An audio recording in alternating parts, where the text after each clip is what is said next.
Doctor Tamilisai Soundararajan. தொடர்ந்து நம்மோடு தொலைபேசி வாயிலாக இணைந்திருக்கிறார் டாக்டர் தமிழிசை சவுந்தரராஜன் அவர்கள். மேடம் வணக்கம். வாழ்த்துக்கள். மயிலாப்பூர் தொகுதியினுடைய வேட்பாளராக அறிவிக்கப்பட்டிருக்கிறீங்க. எப்படி பார்க்கிறீங்க? களம் எப்படி இருக்கு? மகிழ்ச்சியா இருக்கு, ரொம்ப மகிழ்ச்சியா இருக்கு.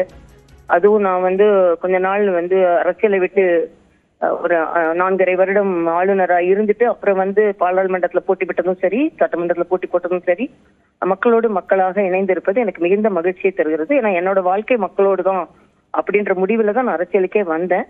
அதனால எனக்கு மிக்க மகிழ்ச்சியான ஒரு தருணம். அது மட்டும் இல்ல, நான் இது சட்டமன்ற உறுப்பினரா இல்லாம மயிலையின் ஒவ்வொரு குடும்பத்தின் உறுப்பினராகவே நான் என்னை பார்க்கிறேன். அதனால நான் மிக்க மகிழ்ச்சியாக இருக்கிறேன். ஒரு மக்களுக்கு சேவை செய்கின்ற, நேரடியாக சேவை செய்கின்ற ஒரு வாய்ப்பை இறைவன் அளித்திருக்கிறான் என்று நான் மகிழ்கிறேன்.